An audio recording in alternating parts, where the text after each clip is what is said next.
Toi aussi, tu as déjà essayé cette méthode, magique du mental puissant? «Je vais bien, tout va bien, je suis en paix, je suis forte». Tu sais, tu te dis les trucs dans ta tête pendant que ton ventre, lui, il hurle: «Non, on va mourir, on va mourir». Salam alaikum wa rahmatullah. Non, je vais pas te dire d'accepter, de comprendre et que tout ira mieux si je respire. Non, si je respire, genre, et que je suis et que je pense positif, non. Ici, je te dis des vérités, même quand elles grattent un peu. Alors, je vais commencer par casser une croyance avec beaucoup d'amour, attention. Tu as peut-être entendu, si tu comprends ton trauma, tu guéris. Si tu fais du zikr, tout ira bien. Tout est dans la tête. Ben non. Avec tout le respect du monde, non.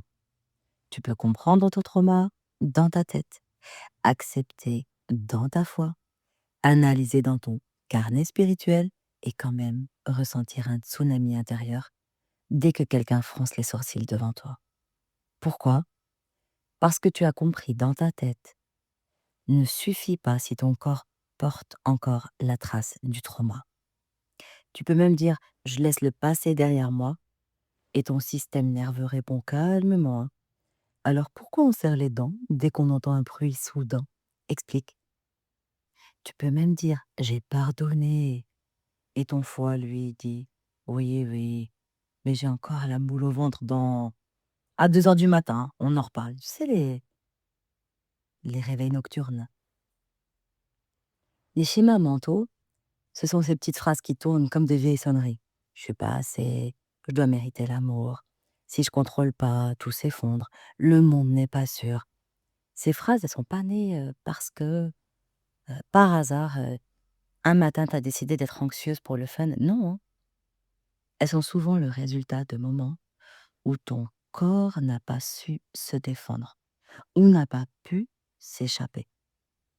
Il est juste resté figé. Et le corps figé devient souvent le cerveau figé, qui devient des schémas figés, qui deviennent des réactions automatiques et qui finissent en crise, panique, suradaptation, perfectionnisme, hypervigilance, burn-out émotionnel. Oui, toutes ces choses qu'on va ensemble vivre, observer, accueillir et apaiser dans l'une après l'autre. Le trauma, c'est pas juste ce qui est arrivé, ce qui est resté coincé. Non. Un trauma, c'est pas toujours un choc immense. Ça peut être 1000 petites choses jamais dites, des silences lourds qu'on avale, des colères qu'on renifle, des larmes qu'on ravale, des peurs dont on a honte. C'est quand ton corps est resté bloqué en mode alerte, avec une énergie émotionnelle jamais libérée. Et un jour, même si tu dis je vais mieux, ton corps lui répond j'ai jamais reçu le mémo. Comment sortir du mode survie alors que tout semble apaisé dans la tête, mais que le corps vit encore dans la zone de guerre en fait? Comment passer de je comprends à je guéris? Comment transformer un schéma automatique en choix conscient? Comment retrouver un corps qui n'a plus peur d'inspirer profondément?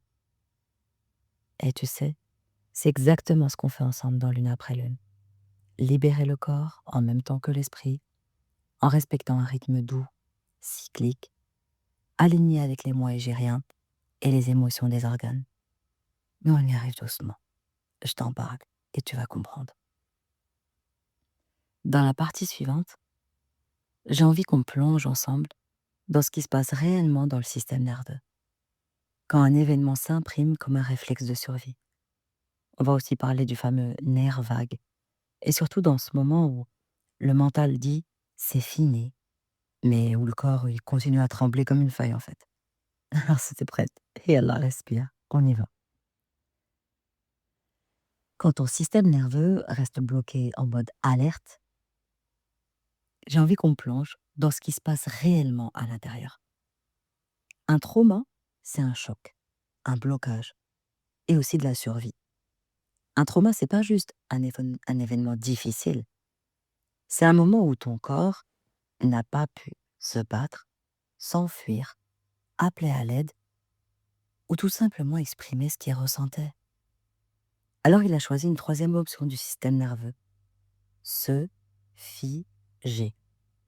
Tu connais ce moment où tu veux répondre mais rien ne sort. Juste ton cœur qui tape comme s'il faisait un slam, de la derbouka. Oui, c'est ça. Ton corps conscient dit « c'est pas grave, je gère ». Et ton système nerveux autonome, lui, il dit « on prépare les secours, attention, on sait jamais, warning ». Et ton corps, il dit « je stocke l'info au cas où ça recommence, on sait jamais ». Et ce qui n'a pu être libéré devient alors un réflexe corporel de survie. Et le système nerveux, bah, c'est un chef d'orchestre souvent en panique. Oui, parce que ton corps, en fait, il possède un chef d'orchestre invisible qui s'appelle le système nerveux autonome. Et lui-même, il a deux modes principaux, le mode sympathique et le mode parasympathique. Et quand tu vis un événement stressant, ton système, il passe en mode alerte pour te protéger, attention. Le problème, c'est quand il y reste, même quand tout est terminé. Alors, résultat, ta vie extérieure, elle dit tout va bien. Et ton intérieur, lui, il dort. Il dit attention, on dort d'un œil, on ne sait jamais. Du coup, pas de sommeil réparateur, évidemment. Et le corps, lui, il n'oublie rien. Le docteur Bessel van der Kolk, auteur de Le corps n'oublie rien, il explique que les traumas laissent des empreintes physiques. Des tensions, des insomnies, des douleurs inexpliquées, des mains moites, accélération cardiaque, de la fatigue chronique. Et en médecine traditionnelle chinoise, on dit l'énergie de l'émotion qui n'a pas circulé se cristallise dans l'organe. Tu sais, comme le miel fluide, quand il se cristallise. C'est un peu comme ça. Et chaque organe est relié à une émotion. Et cette émotion, quand elle n'est pas exprimée, ben, il y a des réactions possibles. Si je prends l'exemple du foie, qui est relié à l'émotion de la colère, quand elle n'est pas exprimée, quand elle est réprimée, eh bien, parmi les réactions possibles qu'on observe, c'est de l'irritabilité et de la crispation. Ça veut dire que le foie, il est KO. Pourquoi? Parce que la colère, elle n'a pas été exprimée. On n'a pas dit les choses. Quand les poumons, eux, qui sont liés à la tristesse, quand la tristesse, elle n'a pas eu d'espace où elle ne s'est pas exprimée, elle n'a pas été traversée, parmi les réactions possibles, qu'est-ce qu'on peut observer? Une oppression thoracique permanente. Quand les reins, eux, qui sont liés à l'organe de la peur, quand la peur elle a été figée, pas exprimée, pas traversée, les réactions possibles qu'on observe, eh bien, c'est de la fatigue et de l'insécurité. Parce que oui, qui dit peur dit insécurité. J'ai peur, donc je me sens en insécurité. Donc je suis tout le temps en veille, donc je suis tout le temps fatiguée. Le cœur, lui, quand il y a un choc qui n'a pas été digéré, eh bien, ce qu'on observe, c'est des palpitations et de l'anxiété. Pareil pour la rate, quand il y a de la cogitation, surcogitation mentale, rumination mentale, ce qu'on observe, c'est de la fatigue mentale et de l'incapacité à se poser. Et toi, tu dis, je suis fatiguée. Alors qu'en fait, c'est ton corps qui dit, j'ai trop stocké, j'ai plus de place pour respirer.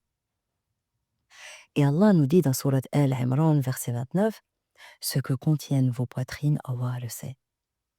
Et ce qu'il y a dans les poitrines, c'est pas seulement ton corps symbolique, hein. C'est ta cage thoracique, ton souffle, tes palpitations, tes angoisses, ton système nerveux, ton corps qui porte encore ce qu'il n'a pas pu libérer. Le prophète alayhi salam, il nous dit qu'il y a dans le corps un morceau de chair. S'il est sain, tout le corps est sain, et c'est le cœur. Maintenant, comment le cœur peut être sain si le corps vit encore en alerte et dans la peur, en fait? C'est pas un manque de foi, c'est pas de la faiblesse, c'est juste que ton système nerveux n'a pas encore reçu l'information que c'est terminé. Alors oui, on peut faire des petits exercices de description, descrip... description corporelle. Allez, on descripte. Tu te décrispes. Ouais, c'est plutôt toi. Décrypte. Tu m'as compris. Tu fermes les yeux. Et là, je t'invite à fermer les yeux. Et on le fait ensemble, allez. Tu poses tes mains sur ton ventre. Et tu inspires en comptant 4 temps. Et tu expires lentement en comptant 6 temps. Et tu répètes ça 3 fois. Tu inspires en comptant 4 temps. Et tu expires en comptant 6 temps. Inspire en comptant 4 temps. Expire en comptant 6 temps. Et sens ton ventre se relâcher, même un peu. Tu sais ce qu'on vient de faire là? C'est un mini reset du nerf vague. C'est pas une guérison totale, attention, mais c'est un tout va bien, yallah, que ton système nerveux commence à entendre. Tu vois? C'est le genre de choses qu'on va faire, Inch'Allah, dans l'une après l'une. Oui, tu as deviné. Oui, c'est exactement là, Inch'Allah, qu'on va faire des exercices pratico-pratiques pour faire des resets de chaque organe. Et c'est simple et c'est pratico-pratique. Et on va les organiser dans les temps de prière, dans tes journées. C'est très soft, très léger, c'est gratuit et ça fait un bien immense.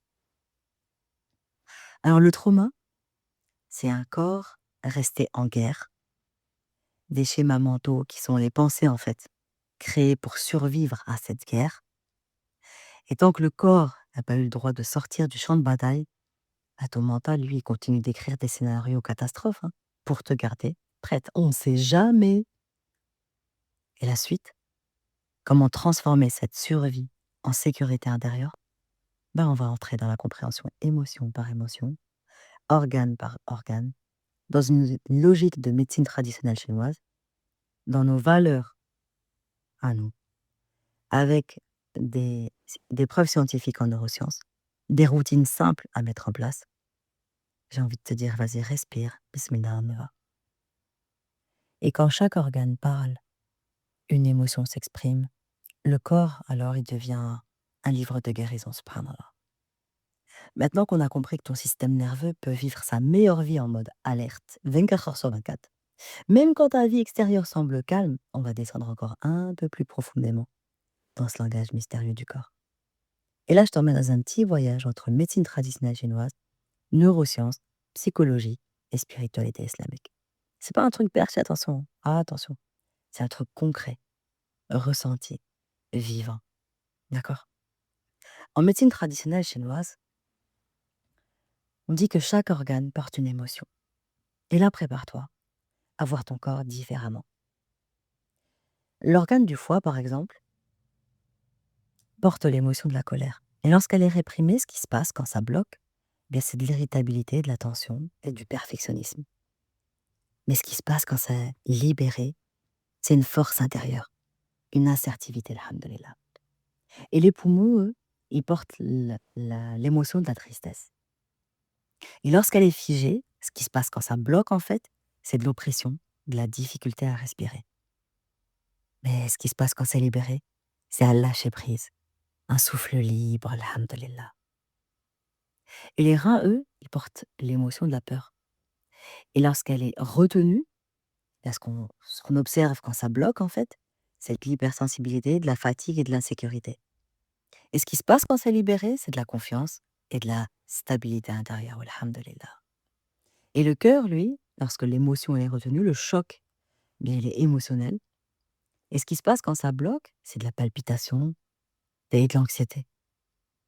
Mais alhamdoulilah, quand c'est libéré, c'est de la joie sereine. Sereine, oui. De la sakina. Et la rate, elle, c'est de la rumination. Et ce qui se passe quand ça bloque, quand c'est pas exprimé, cogitation mentale perpétuelle, fatigue mentale, surcharge en fait. Alhamdulillah, ce qui se passe quand c'est libéré, c'est de la clarté et de la confiance tranquille.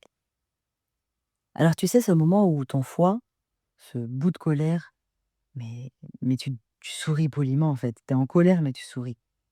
Et tes poumons, ils se serrent alors que tu te dis, c'est bon, j'ai tourné la page. Et tes reins, ils tremblent à l'idée de, mais si ça recommence, imagine.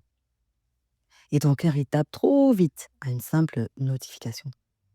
Non, ce n'est pas du drama. C'est ton corps qui te dit: «Il reste une histoire non terminée, une émotion pas digérée, une tension encore en suspens». Et la psychologie moderne, elle le confirme.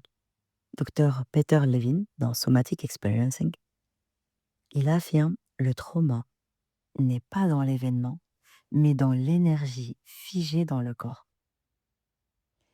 Et en islam, le cœur, siège de l'émotion et de la foi, c'est lui.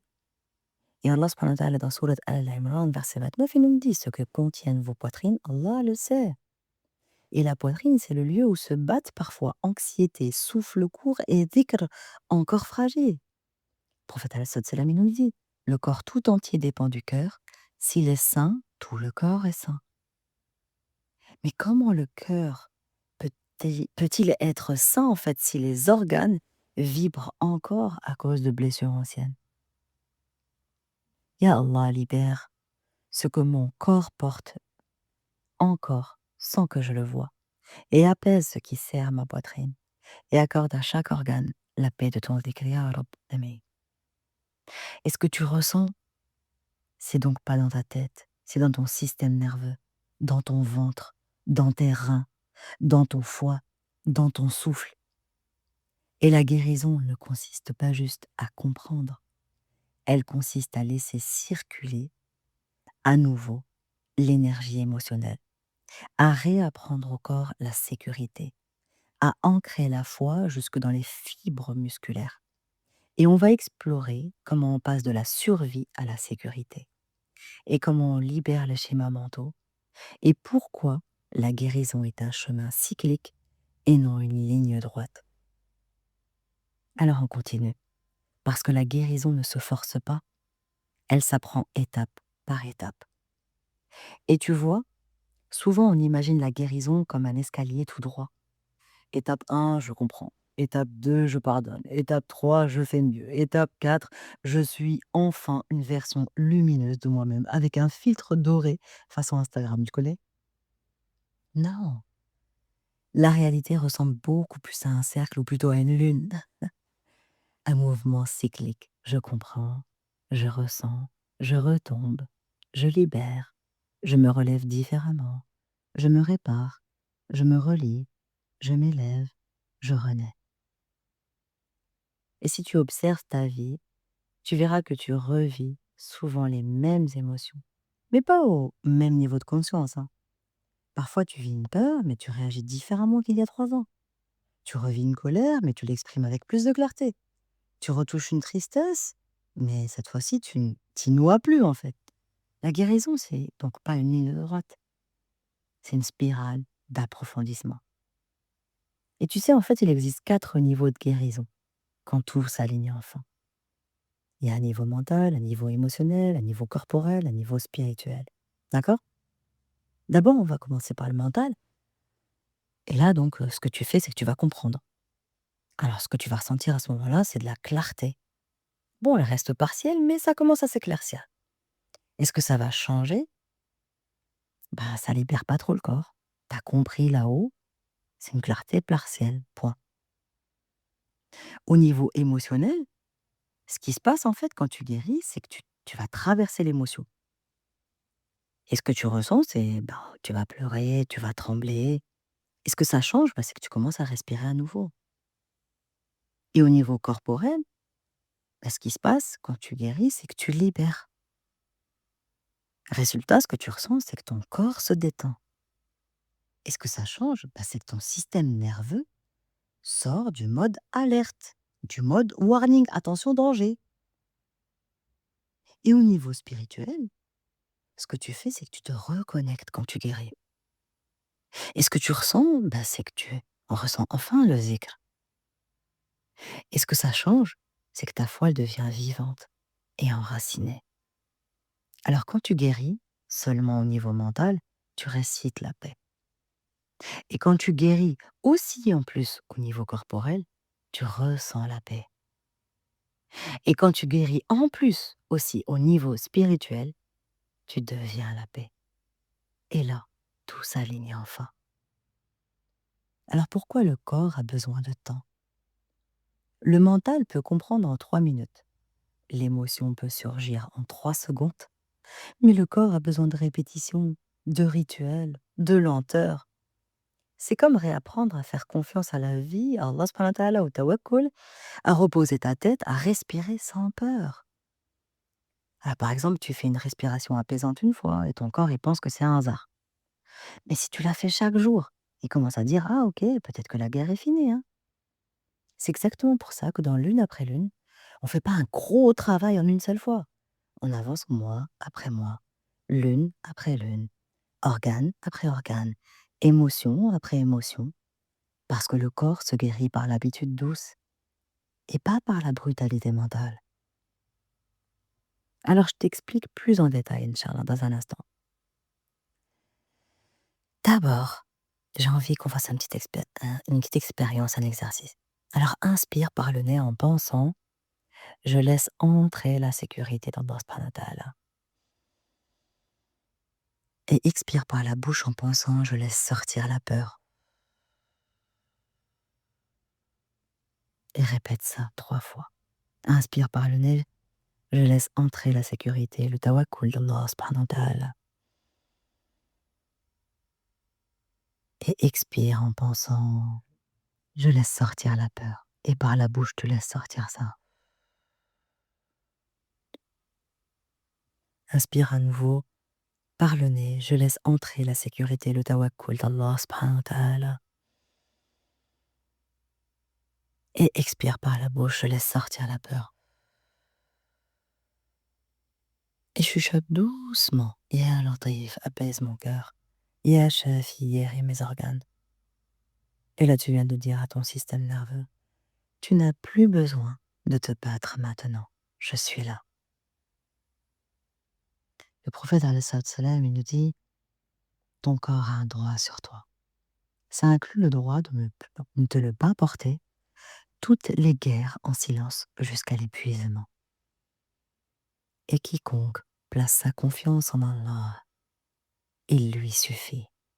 Dans Surat al-Talaq, verset 3, Surat le divorce, verset 3. Et quiconque place sa confiance en Allah, Allah lui suffit. Et cette confiance, c'est pas un concept. Elle se ressent dans les reins, dans la respiration, dans la détente des épaules. Oui, même dans ta posture, redresse-toi, redresse ta nuque, balance un peu tes épaules, secoue-toi plusieurs fois par jour et parle. Ta posture, elle parle de ton tawakkul, de ton alignement, de comment tu es en lien avec Allah subhanahu wa ta'ala constamment. Et si la guérison, elle suit les cycles d'Allah, les cycles lunaires et intérieurs, les mois égériens, en fait, ils sont pas juste un calendrier religieux. Ils portent chacun une atmosphère émotionnelle, des signaux de transformation intérieure aussi. Dans la Bi'a Thani, par exemple, dans la Bi'a al-Akhir, on parle d'enracinement. C'est là qu'on prend soin des reins, on éloigne, en fait, on assied cette peur et on incarne le tawakkul, cette sécurité intérieure par la venue du prophète alayhi salatu wassalam dans Rabi' al-Awwal. Il est, il est Nourun lil alamin. Dans Sha'ban, c'est le mois de la préparation, c'est là où on va chouchouter notre foi. On va apaiser la colère, l'exprimer, en parler. C'est le mois de la purification, c'est le mois de l'alignement pour préparer à Ramadan. Et dans Ramadan, c'est le mois de la libération. C'est là où on libère tout. C'est là où les poumons ils se remplissent de belle énergie, d'air. C'est là où la tristesse, elle peut s'exprimer dans les nuits comme dans le jour, près d'Allah, où elle s'apaise. C'est là où on respire, il y a un souffle, une élévation. C'est exactement ce principe qu'on va étudier, qu'on va vivre dans lune après lune. On va plus simplement vivre Sha'ban et Ramadan, on va vivre les 12 lunes, les 12 mois, chacun dans leur sagesse, parce qu'ils ont chacun une guérison. Et on ne le fera pas avec de la force, on le fera avec de l'alignement au rythme d'Allah subhanahu wa ta'ala. Ya Allah, Ya Hayyu Ya Qayyum, apprends à mon cœur et à mon corps qu'ils peuvent te faire confiance. Apprends à mes organes à se reposer dans ton apaisement et fais descendre sur moi une paix que mon mental ne pourra jamais faire taire, Ya Rab. Amin, amin ya rabbal alamin. Maintenant que tu comprends pourquoi tu peux plus sauter à la paix spirituelle sans passer par la détente corporelle, on va voir comment organiser ce chemin de guérison. Et pour qu'il devienne un voyage et non plus une lutte épuisante. Dans cette prochaine partie, j'ai envie de te montrer comment la guérison peut devenir douce, cyclique, soutenue, nourrissante et vécue en communauté. Et si ton cœur commence déjà à dire j'ai besoin d'un cadre, je sais, on en parle dans la prochaine Loom. Parce que la guérison n'est pas une performance. C'est un chemin que tu n'as plus besoin de faire seul. Tu sais, ce moment où tu as compris plein de choses, où tu as même commencé à respirer un peu différemment. Mais il y a une petite voix intérieure qui murmure: «OK, maintenant, comment je continue sans retomber, hein? Comment je retiens?» Et ouais, c'est à ce moment-là que beaucoup lâchent. Pas parce qu'elles veulent pas guérir, hein, parce qu'elles essaient de porter tout seules, d'un coup, en mode, je dois devenir guérie et forte en une semaine, sinon je suis faible, en fait. La guérison, c'est pas un examen à réussir, c'est une marche intérieure, parfois lente, parfois douce, parfois intense, mais elle devient tellement plus vivable. Parce qu'elle prend la forme d'un rythme plutôt qu'un combat. Et si la guérison suivait les cycles lunaires plutôt que les deadlines humaines? Le calendrier gyrien est lunaire. Il tourne, il respire, il se renouvelle sans brutalité. Et si chaque mois devenait une étape de ton apaisement intérieur? Et si chaque lune devenait un espace pour guérir un seul organe à la fois? Un foyer émotionnel à alléger, un schéma mental à transformer, un dhikr à ressentir, pas juste à réciter. Et c'est ce qu'on fait dans Lune après Lune. C'est un accompagnement qui prend ton corps par la main, ton cœur par la douceur et ton mental par la conscience. Parce que chaque mois, on travaille un organe spécifique. Par exemple, les reins, on va travailler la peur. Le foie, on va travailler la colère. Les poumons, on va travailler la tristesse. Et quand on comprend l'émotion logée dedans, on identifie le schéma mental qui s'y attache, on apaise le cœur, le corps, avec des exercices somatiques simples, je répète, simples ensemble. On va introduire du zikr en lien avec l'émotion. Ya Wakil pour la peur du rein, celui qui gère, le meilleur gestionnaire. Ya Wakil. C'est comme ça qu'on va l'invoquer, l'implorer. Et on va explorer ensemble des versets, des hadiths, sous des angles corporels. Parce que le rythme de la lune, c'est pas un hasard, c'est une sagesse d'Allah subhanahu wa ta'ala. Et on va marcher ensemble dans une communauté de femmes qui se comprennent. Et tu sais ce qui change vraiment? Ce n'est plus je comprends dans ma tête, mais je sens dans mon corps que je peux à nouveau respirer. Alors imagine-toi comme une maison intérieure. Chaque mois, tu ouvres la porte d'une pièce. Ce mois, on aère la pièce de la peur. Le mois suivant, on nettoie la pièce de la colère. Ensuite, celle de la tristesse qui est collée. Et puis, on rallume la lumière dans le cœur. Et quand une maison est nettoyée pièce par pièce, on n'est plus débordé. On se réapproprie l'espace. Et on s'y sent enfin chez soi. Ya Allah, fais de mon corps un lieu de sécurité et non de fuite. De mon cœur, un lieu de lumière et non de panique. Et de ma guérison, un chemin de douceur et non de violence ya Rab. Et si ton cœur est en train de dire j'ai besoin d'un cadre, d'une guidance douce et d'un chemin à mon rythme, alors tu sais où me trouver. Alors ma sister d'amour, avant de refermer doucement ce moment ensemble, laisse-toi juste envelopper. Imagine un drap chaud, un plaid chaud, déposé sur une fatigue ancienne. Une couverture de douceur, délicatement posée sur ton cœur, comme pour le dire, tu n'as plus besoin de te battre maintenant, tu peux juste respirer. Respire. Maintenant, sens-toi légèrement t'élever, pas comme une fuite, mais comme une élévation vers une lumière intérieure qui ne te brusque plus, une lumière qui ne juge plus, une lumière qui réchauffe sans brûler, la lumière d'Allah, qui dit, tu n'es pas cassé, tu es en reconstruction, tu es en chemin, et ce chemin, il est sacré parce qu'il est mien. Alors respire à nouveau. Et dans cet espace de paix subtile, je vais murmurer avec toi ce zikr. Comme on chante doucement. Ya Latif apaise. Ya Shafi guérit. Ya Wakil sécurise. Ya Nour illumine. Et laisse ces 4 noms, ces attributs d'Allah subhanahu wa ta'ala entrer dans ta respiration. Et peut-être qu'ils trouveront leur place davantage demain qu'aujourd'hui, hein. Et c'est pas grave. Ils savent patienter dans le corps jusqu'à ce qu'il se réouvre. Ya Allah guérit nos corps des traces silencieuses et libère nos organes des peurs figées et rassure nos cœurs que le danger est passé et fait de notre souffle un refuge où ton nom s'installe, Ya Rab. Accorde-nous une guérison douce, continue et cyclique, pas en force, mais en lumière, Ya Rahman Ya Rahim. Et si à cet instant ton cœur sent qu'il ne veut plus guérir en sprint, mais en rythme, qu'il veut avancer non pas en solitude, mais en cercle, et qu'il veut se réparer non pas en force, mais en lune, après lune, alors je te laisse ces chemins ouverts, comme une main tendue au cœur fatigué, comme une promesse en douceur incarnée. Et lune après lune, je t'attends. Si ton corps lui-même demande un espace pour se réparer lentement en douceur, et si ton cœur sait, tu sauras où me retrouver. Que la paix s'installe doucement, et que tu repartes non pas guéri, mais habité d'espérance. J'ai une petite histoire, un petit peu rigolote, à te partager. C'est une dispute entre le cerveau et le corps, d'accord? Et comment la lune, elle devient médiatrice. Alors tu vois, un jour, cerveau était pas très content.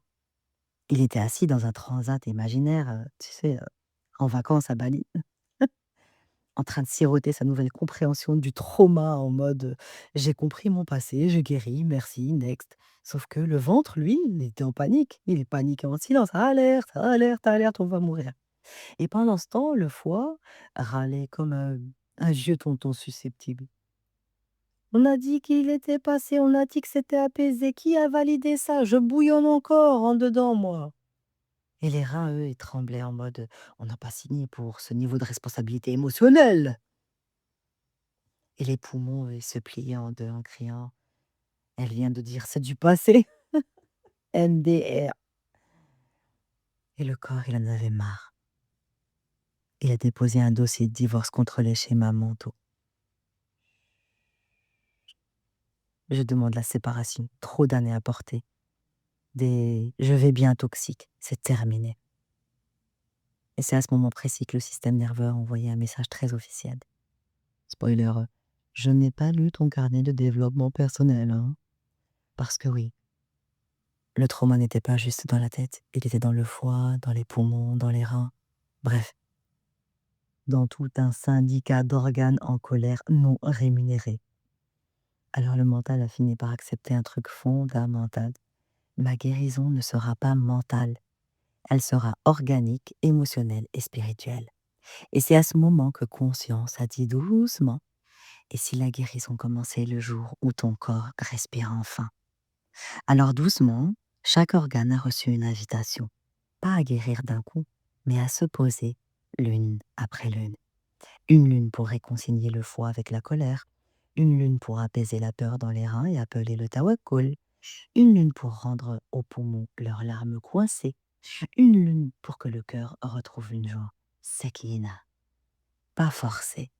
Et ainsi est né un chemin, pas un sprint, mais une marche intérieure, organe après organe, émotion après émotion, guidée par le rythme sacré, lune après lune. Et si toi aussi tu veux offrir au cerveau et au corps une vraie réconciliation, pas en force, mais en cycle, tu sais où me trouver. Je t'attends, lune après vie. Et rappelle-toi souvent, et dis-toi souvent, que tu es bien plus, et que tu vaux bien plus que ce que tu fais, et que ce que tu montres. Prends soin de toi, tu es précieuse.